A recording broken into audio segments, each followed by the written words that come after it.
Right, welcome. It's time for us to talk about sports and all the big stories inside the exciting world of sports. My name is Anthony Mohammed. Welcome to another exciting edition of the program Talk Sport on Global Television. We'll be giving you big stories concerning players across the board, and Nigerian players in the diaspora, and also looking at the home-based players, how well they are looking. And we'll be taking a look at the Enyimba's draw for the CAF Confederations Cup in the continent, how well and their chances of doing well. Don't forget, Enyimba are multiple times champions of the CAF Champions League, but this time they will be, taking part in the Confederations Cup. We'll also, hopefully, somewhere along the line, we'll be speaking to Mobio Paraku, ex-international, who was in the defense line of the Super Eagles doing the Yoma's job. He will join us from Owerri to give us some updates as regards the heartland of Owerri and how well Emmanuel Amuneke is doing across that team that had gone down and under. These and other very interesting stories on the fact that Manchester City has defeated the Premier League board in terms of the legal tussle as regards infringement of the fair play rules, financial fair play rules. We'll be looking at that, Kelly, and looking at the fact that one man, his name Erik ten Hag, has gone on holidays because of the international break. But the big question is, would he keep his job when he returns? Is the big question. As Sir Jim Ratcliffe and other chiefs of Manchester United meet this morning to decide the fate of Erik ten Hag, and also the fact that the Red Devils are trying to build a brand new stadium, $2 billion pounds, I beg your pardon, is what will be the cost of that magnificent Old Trafford arena that will be rebuilt. These and all are very interesting talking points is what we'll be looking at on today's edition of the program, Talk Sport. Let's go for a quick break. When we return from the break, we'll be giving you a lowdown of the CAF Confederations Cup pairings, which has Enyimba will be facing a team from Maputo, talking about the Black Bulls. These and other very interesting stories concerning other female football, talking about Ajibade winning Match of the Day award is what will be coming your way after this quick break. Stay with us.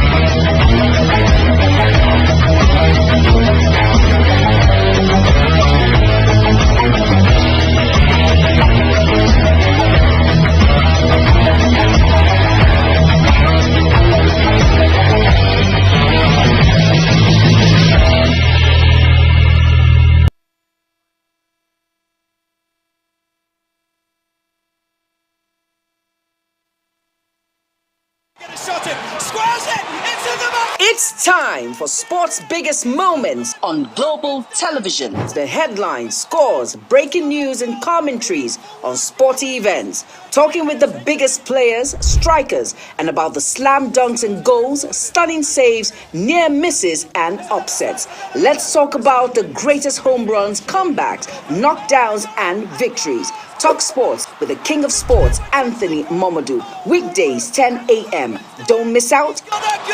Beautiful work from the wingers!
All right, welcome back from that break. It's still Talk Sport. Let's begin with all the big stories from the African continent. Let's talk about the CAF Confederations Cup, where the Black Bulls, Maputo, fancy their prospect of hosting Enyimba in the CAF Confederations Group D fixture scheduled for December 15 at the Campo de ABB in Matola, Zimbabwe. The Zimbabweans share their excitement while reacting to the post on the official Facebook page of Enyimba centered on being pitted against Zamalek SC and Al Mazuri and Enyimba and the Black Bulls in Group D at the draw conducted in Cairo, Egypt on Monday. Their brilliant showings in the earlier stages of the series gave the Mozambique Beacons the impetus to face their illustrious group opponent with so much guts after killing off 11-0 on aggregate in the first preliminary round in August. They edged Oto Oyo to sport at the group stage on away goal advantage after a 2-2 draw aggregate scores.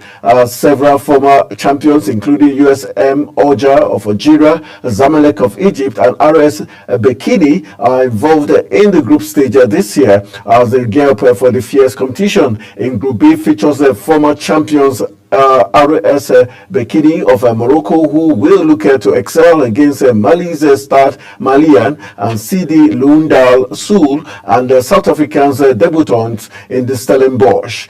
Group C includes former champions USM Oja from Algeria, who will battle ASEC Mimosa of Cote d'Ivoire and ASC Jaraf and Orapa United. In Group A is arguably the group of death, featuring Simba SC of Tanzania, CSS Sasfin of Tunisia, and Algerian powerhouses CS Constantine. The group stage kicks off in November, setting the stage for some of Africa's biggest clubs to chase the Total Energies CAF Confederations Cup glory. So we're hoping Enyimba will be able to move past the Black Bulls from Zimbabwe. All right, let's move on to other stories are talking female football now. Edo Queens head coach Moses Aduku says Nigerian champions are aiming for nothing less than lifting the CAF Women's Champions League trophy.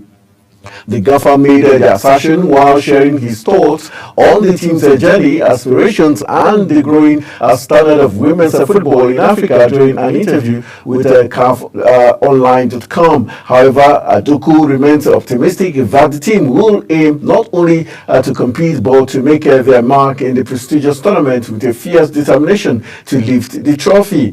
Hinging his confidence in the team play, he expressed gratitude to the Edo State government, highlighting the competitiveness of the Champions League and the inherent pressure his team will strive to overcome. Meanwhile, let's let you know that Bayelsa Queens previously reached the semi-finals of the competition, and Aduku believes that they were undone by mistakes his team has learned from. All right, still talking female football, let's let you know that Atletico Madrid winger Rasheedat Ajibade has been crowned the Spanish Liga Player of the Month for September, capping off an incredible run of form for the club. The 24-year-old Nigerian sensation dazzled throughout the month, scoring 5 goals and providing 2 assists in 4 league matches for Atletico. Her exemplary performances left her opponents away and solidified her status as one of the league's top talents. Ajibade beat other top players to the award, edging out Barcelona's Ewa Pajo and Real Madrid's Caroline Ware, and also Levante's Badalona's Maria, and the Athletic Club Florentina's Nera Navado. The former FC Robo player is currently the second leading scorer in the Spanish Liga F, trailing only Pajot in the Golden Boot race. Her consistency has once again earned her recognition following a similar accolade earlier in March of 2024 when she was named Atletico's Player of the Month. This latest accolade follows a strong 2023-2024 season campaign for Ajibade when she registered 10 goals and 4 assists in 30 matches to emerge as Atletico Madrid's Player of the season. All right, girls are doing great for Nigeria there. Let's move on to Old Trafford, where the big story talks about Manchester United have joined the race to sign Bayer Leverkusen attacking sensation and Super Eagles striker Victor Boniface, setting the pace and stage for a potential transfer battle with Chelsea. The 23-year-old Nigerian striker has been in scintillating form since joining the German club in the summer of 2023, attracting the attention of several top European sides. Boniface's impressive debut season saw him score 21 goals and provide 10 assists in 34 appearances, playing a crucial role in Leverkusen's historical Bundesliga triumph that ended Bayern Munich's long-standing dominance. The forward's stellar performance continued into the new season, notching 7 goals and 5 assists in just 8 Bundesliga appearances. He also recently opened his UEFA Champions League account with a decisive strike against AC Milan,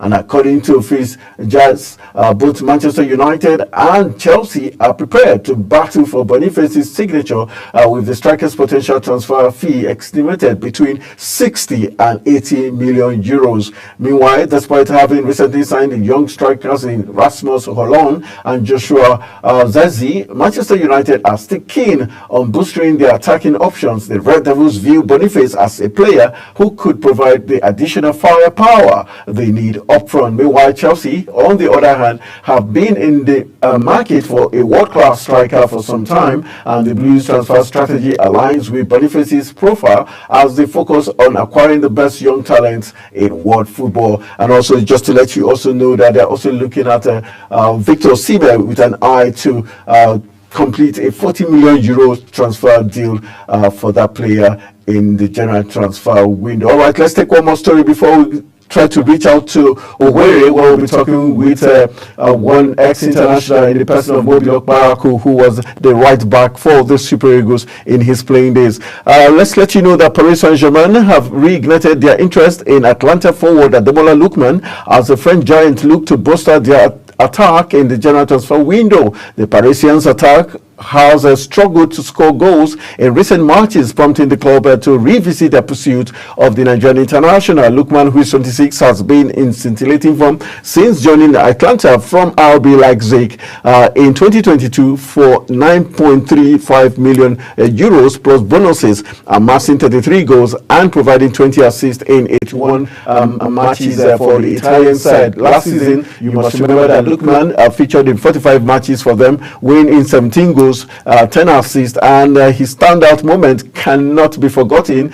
He came in the UEFA Europa League final against Bayer Leverkusen, who had never lost any match all season, where he netted a stunning hat-trick to secure the trophy for Atlanta. The Nigerian's performances have not gone unnoticed, with several top European clubs, including Manchester City, Liverpool, Old Lady of Turin, talking about Juventus, reportedly showing interest during the 2025 summer transfer window. And according to Fish, Atlanta have set an asking price of between 65 to 75 million euros for Lookman, a figure likely intended to deter potential suitors in January. And the Serie A club are currently competing in the UEFA Champions League and battling for European positions for next season. So let's see what's going to play out. Hopefully one of these Nigerian players will be moving to another big or bigger team, talking about from Atlanta to Paris Saint-Germain. Let's go for a quick break. When we return from this break, we'll be heading to Wari and see how we can hook up with ex-international Mobi Okbarako. Stay with us.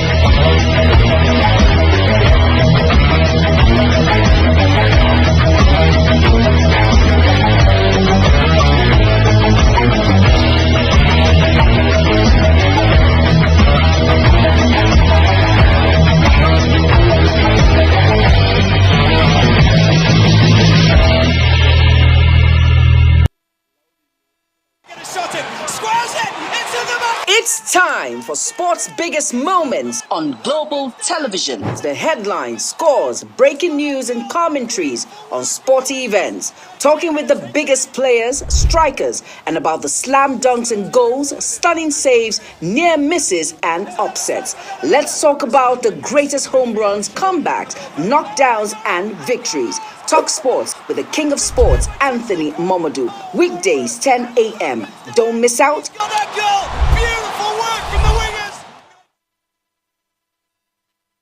Get a shot in, squares it, into the back! It's time for sports' biggest moments on global television. The headlines, scores, breaking news, and commentaries on sporty events. Talking with the biggest players, strikers, and about the slam dunks and goals, stunning saves, near misses, and upsets. Let's talk about the greatest home runs, comebacks, knockdowns, and victories. Talk Sports with the King of Sports, Anthony Momodu. Weekdays, 10 a.m. Don't miss out. On that goal! Beautiful work from the wingers!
All right, welcome back here from the break. You're still watching Talk Sports on Global Television. It's now time for us to get across to Imo State, or where specifically, where we'll be talking with ex-international Mobile Okparaku to get a clue as regards how well Heartland of Owerri is doing after Emmanuel Amunike, another ex-international, took over the reins of the club. And also we'll be looking at Nigerian players scattered across board, how he rates their performances. Mobile Okparaku, good morning. Thank you for joining us on Talk Sports. Good morning, everyone. Good morning, Talk Sports. Good morning, Anthony. It's been a while. Yeah. I thank God, if you remember to, Yeah, we cannot forget your rock solid performance for the Super Eagles, your hard tackles from the right back. So we always remember Mobi Okparaku. Thank you for joining us. Let's look at Heartland of Owerri. Before Emmanuel Amunike took over, they had a very poor season that led them going down and under. How well would you say Emmanuel Amunike fits the job of taking charge of the Heartland of Owerri? First and foremost, I just want to thank the governor, for giving me to take you around what they've been into before he was there, before he took over. And indeed, before now, he came out and he introduced a grassroots, education on the team, and he brought, he did an open screening, was good and young, and, if you can play, you can come over and, try your luck, and if possible, you're taking, you'll be, one of the luckiest. To be honest, Emma has been great, and he's been, technically sound. He's technically sound. Everybody knows that. Tactically, his knowledge in football is not something, we discuss and somebody starts in. He's a good man, when it comes to normal life, he's a good man. He doesn't segregate. Just because somebody, person you can, relate with, and, you can always, talk about everything the world is football. Emma has been, straight, with what's going on and what football has been, into, and he's been like, trying to, get that land where we think it's supposed to be. That's the aim and objective of the governor and Emma too, and the Imo life. Because when Emma came, everybody was so happy, and we still, back him up with the bad results that has been, coming up. We are not, we are not afraid that, we know the team. We, planned in the few, games from the team we planned, and they will come back to be what we think and what we assume, for the team to be. All right. In terms of support, are there other ex-internationals that are rallying around Heartland of Owerri? What's your expectation for this season, at the end of the season? What should be the goal for Emmanuel Amunike and Heartland as a club to achieve? For the past seasons, they've been, running into going down and coming up. Like relegation, yeah. And it's like a tradition. Heartland is going to relegation and they're back. Heartland is going to relegation and they're back. But we just want to, quench, that thought and that thing, and that, that Heartland will go to relegation this season again, and they might come back. We just want to, let people understand that Emma is here and is here, to stop what the negativity that's been running into the team and that been going around in the team that has been taking them, to relegation and coming back. But Emma has been straight. the most important thing, he has been straight and he has been doing the things he's supposed to do. The aims and objectives of the team this season is just to remain in the league, remain in the MPFL. And after the season, then some other things can be taken care of. But for now, it's for the team to remain, with the MPFL this season. All right, let's look at, before we talk about the Nigerian players in diaspora, let's look at the fact that Emmanuel Amunike was denied the opportunity to coach the Super Eagles. Do you think it was deliberate? Some say because they felt he cannot be pushed around. That was why he wasn't given the chance to coach the Super Eagles. What do you think happened? First and foremost, and a lot of people, a lot of personalities, we're Nigerians. We are free to think about, think of what we want to think about and say what we want to say. And for me, I always believe, Emma's time, will come. If he has not been, recognized, to coach, Super Eagles or to, advise Super Eagles or to become the technical director of Super Eagles, someday, somehow, they will know that he has gotten to that, age, or he has gotten to that age, he has gotten to that, step for him to take over. Then they will still give it to him, and they will still, let him know that he is eligible, to do so. But if they think he cannot, do what they think, he will do. I am not Emma, but I think I can speak a little bit about him and the kind of person he is. He doesn't bother about all those things.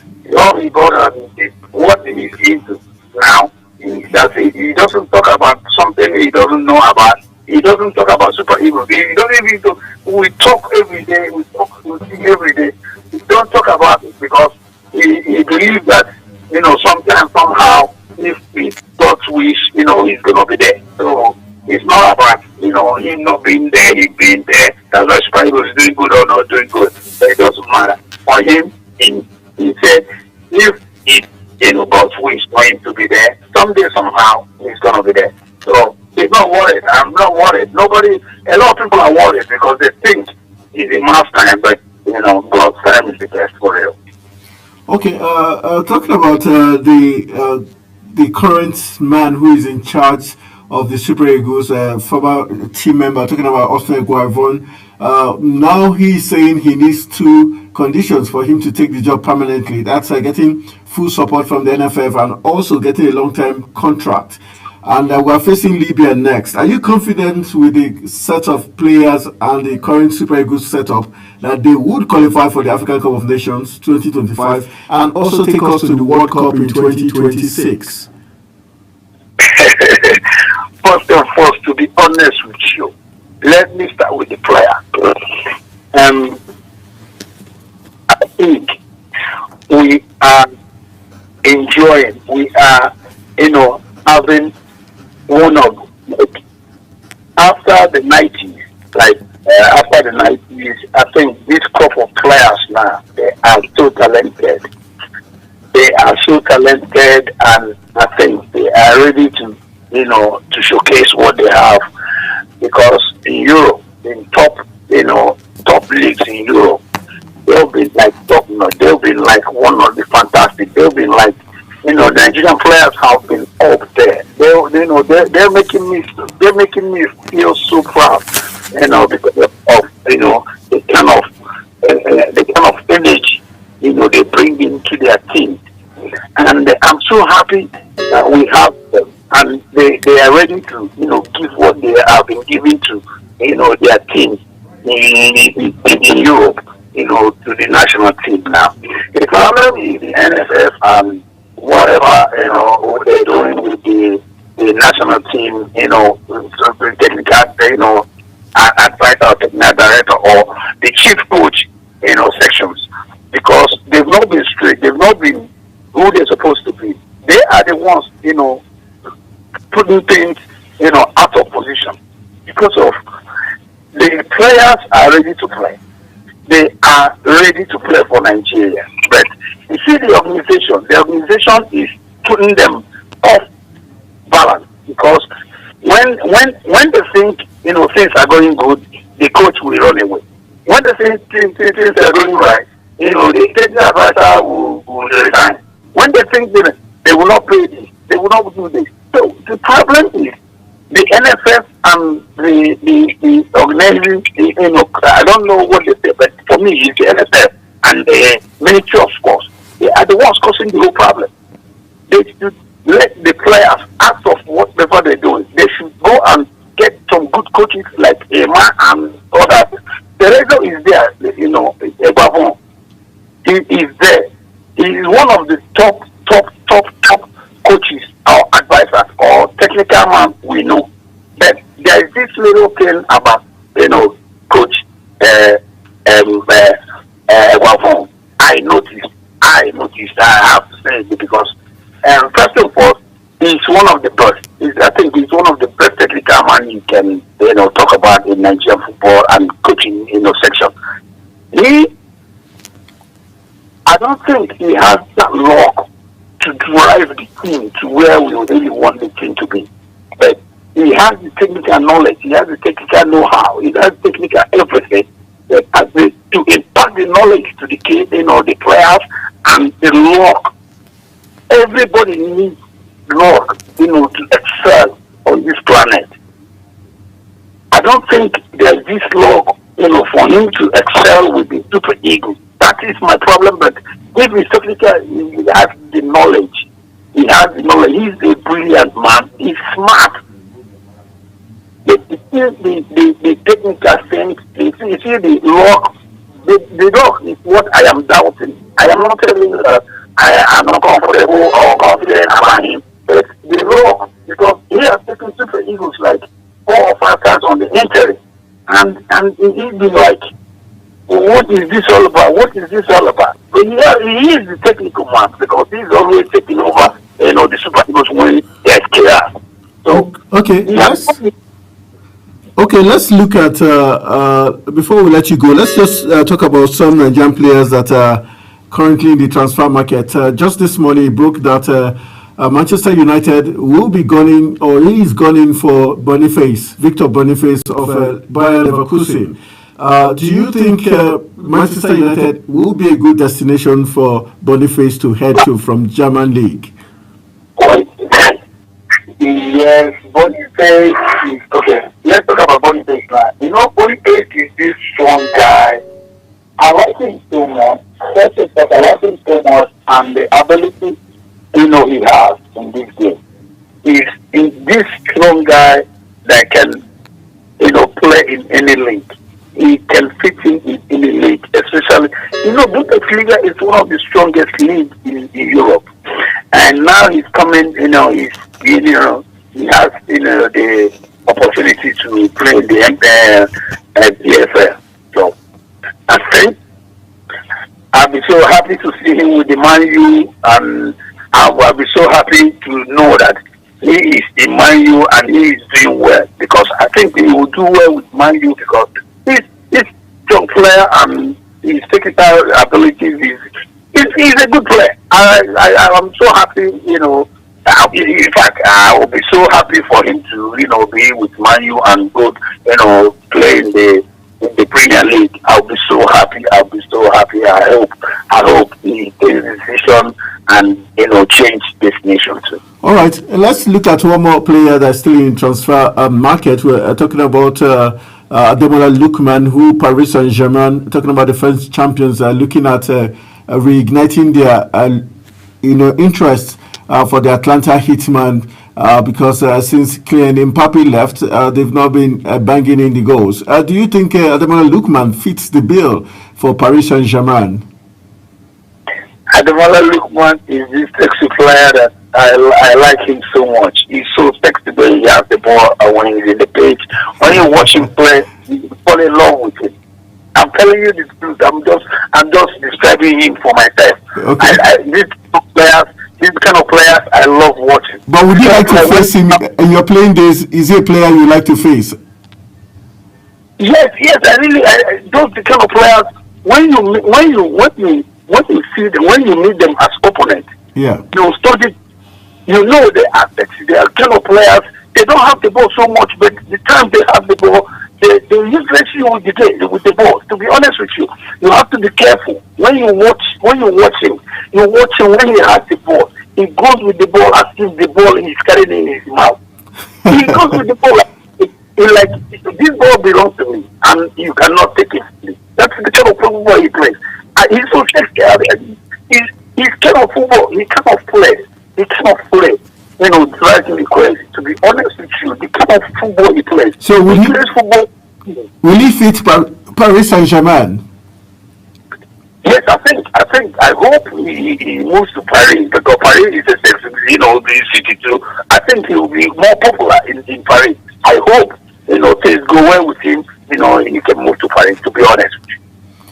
All right, my last question for you will be concerning a Southeast team coming back to Nigeria. Let's talk about the elephant, Eyimba of Aba, the People's Elephant. They've been, drawn into a very interesting group in the CAF Confederations Cup. Do you think Eyimba is going up or coming down after being 2 times champions of the CAF Champions League? Now they are playing only in the Confederations Cup, and they'll be meeting a team from Zimbabwe, talking about Black Bulls of Maputo. Do you think Eyimba can cross that hurdle? First and foremost, Eyimba have been a continental team. To be honest, they've been a continental team from day one. When they were in the local league, when we were kids, they were in the local league. When you hear their name, you marvel. You be like, let's go and watch them. And when you watch them, you see that they have quality. They have quality. Every time you see a member team, they have quality from day one to this day. Until now, we are talking. And the problem with Eyimba now is the structuring. They changed everything. They changed the whole, management team and everything. Restructuring, the management team and everything, the government and whosoever that is involved and that's not involved, and what's going on with football in Nigeria and Imo State and Abia State. So that is just the little problem they've been countering. But I hope they will get over it, and everybody will come to really understand and reason that the team belongs for them. The team belongs to us, the Southeast and Nigeria. So everybody should, put hands, together to, uplift Eyimba again and let them understand that Eyimba belongs to us. Not now they're in the Confederation Cup, they're representing Nigeria. They're not representing Abia or Aba or Southeast. They're representing Nigeria. So people should, forget about what happened and what, happened before, and come back together and, help, to build back, bring Eyimba back to where they're supposed to be and where, they will think, they are. Because, there have been diversity, there have been problems in Eyimba, and, the team, the current, organization, the current team that has been taken care of for Eyimba, and the one dissolved before. To be honest with you, that's been the problem with Eyimba. I hope they resolve the issues and come back to be one again. All right, thank you very much, Mobi Okparaku. It's been a pleasure talking to you on Talk Sports. I want to say a big thank you, and hope to have you once again in the course of this month to get your take as regards other very interesting talking points on Nigerian football. Thank you very much. Thank you, Anthony. You are the man. Thank you so much for getting me involved and bringing me in on time to time. Appreciate you so much. All right, thank you. That's ex-international Mobi Okparaku, who did a lot for Nigerian football, and especially at the defense line. He was always a very hard tackler. All right, let's move on to other big stories making the rounds, as we give you all the hot stories making the rounds in the world of sport. Already we told you about Edo Queens targeting the Women's Champions League in Africa, as also Ajibade. We've informed you that Ajibade had won the Atletico player of the season for High Club. Let's move on and take you to Manchester United, where we already did tell you that Manchester United will be looking at signing Nigerian-born striker Victor Boniface from Bayer Leverkusen, hopefully to add to their firepower in the attacking line. Likewise, Paris Saint-Germain also looking for Nigerian striker Ademola Lookman, who currently plays for Atlanta. All right, let's take you to the English Premier League. The big story concerning Man City. Let's let you know that Man City have scored a seismic victory in their war with the Premier League after new rules on sponsorship deals were branded unlawful in an insignificant landmark verdict that will send shockwaves through the top flight. A heavyweight panel of retired judges has ruled that regulations aimed at preventing clubs from inflating deals with companies linked to their owners breach the Competition Act, and that the top flight was wrong to stop two recent City deals. The Abu Dhabi owned 4 in a row champions currently facing 115 charges of breaking Premier League financial rules in a separate case took the league to court earlier this year. They claim the rules brought in after the Saudi-led takeover of Newcastle United and amended in February were unfair, and in a ruling that could spell trouble for others, not least rivals Arsenal, the system on associated party transactions was deemed unlawful. Talking about the APTs, the panel gave a number of reasons, including the fact that the rules do not extend to loans from owners and shareholders of £4 billion borrowed across the league. £1.5 billion comes from shareholder loans, including all of the Gunners' estimated £250 million borrowings, and almost all the Brighton's others in a similar position could also now be imparted should the rules subsequently change. All right, so it's a one victory for Manchester City. So let's move on to other big stories. Let's take you to Old Trafford, where it's Sir Jim Ratcliffe has gathered Manchester United bosses as well as former player Gary Neville at Old Trafford and carrying him for talks with under fire Eric Ten Hag's future and as manager, and a new £2 billion stadium high on the agenda. The Dutchman is under intense pressure after a woeful start to the season, which leaves the 13-time Premier League champions and 14 in the table on just 8 points from 7 matches, their worst ever start in the competition. 2 draws in the last week, including a 3-3 stalemate against Porto in the Europa League, and a goalless run out against Aston Villa have staunched a string of defeats, but done little to steady Ten Hag's position. Meanwhile, plans for a new look Old Trafford Stadium took another step forward last month as the first images of a potential regeneration were revealed. With this chaos in the air in Manchester, Sir Jim Ratcliffe has been pictured strolling into United's home ground this for a crunch meeting with Joe Glazer and other chiefs. The talks comes ahead of Tuesday's scheduled board meeting in London. The club must decide whether to stand by Ten Hag or take advantage of the international break by changing manager. Minority owner Sir Jim Ratcliffe watched United's goalless draw with Aston Villa on Sunday alongside director Sir Dave Brailsford, Chief Executive Omar Barada, and Sporting Director Dan Ashworth, and the Technical Director Jason Wilcox. All right, let's move on. Stay talking Ten Hag and Manchester United news. Let's let you know that Eric Ten Hag has reportedly gone on holiday and has minimal qualms about his future, despite Manchester United's top brass meeting to discuss his future. The Dutchman spoke to United's leadership team after his 0-0 draw at Aston Villa on Sunday, and he said to have come away feeling assured his job was not under immediate threat. All right, let's leave that and see what's going to. And I'll just to let you know that Manchester United are reportedly interested in replacing Eric Ten Hag with former Chelsea manager Thomas Tuchel.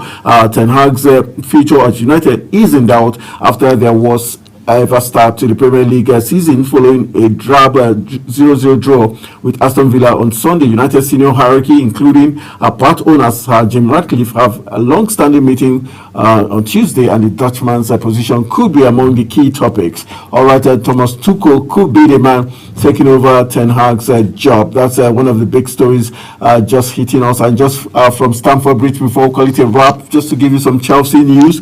Chelsea face yet another FA wrap with a £50,000 fine on the way for 6 yellow cards their players picked up on Sunday's ill-disciplined draw with Nottingham Forest. As offenders, that is double the £25,000 punishment paid by the Blues for receiving 6 or more cautions in last month's trip to Bournemouth, with Mark Cucurella and Wesley Fofana both now banned for Chelsea's next match with Liverpool after becoming the Premier League's first players to rack up 5 yellow cards this season. All right, that's news coming from Stamford Bridge. And just to let you know, let's talk about the Three Lions before we call it a wrap. Just to let you know that Harry Kane has been past fit for England's Nations League doubleheader versus Greece and Finland, but Kobe Mano has been forced to withdraw. Aston Villa defender Ezri Konsa and Nottingham Forest midfielder Morgan Gibbs-White have also pulled out of the Lee Casley's party, with the interim head coach deciding not to replace his withdrawals at this moment in time. Captain Kane has been cleared to remain with the national team at the St. George's Park. All right, that's how much time is going to let us take on today's edition of program Talk Sport. Once a big thank you to Mobile Paraco X International, who joined us from Imo State to take a look at the fortunes of Heartland of Owerri, and also talking about the Southeast team in the People's Elephant Eyimba of Aba, and also players are scattered across the international scene. My name is Anthony Momodu, saying thank you for joining me on today's edition. Tomorrow is another exciting edition of the program Talk Sport.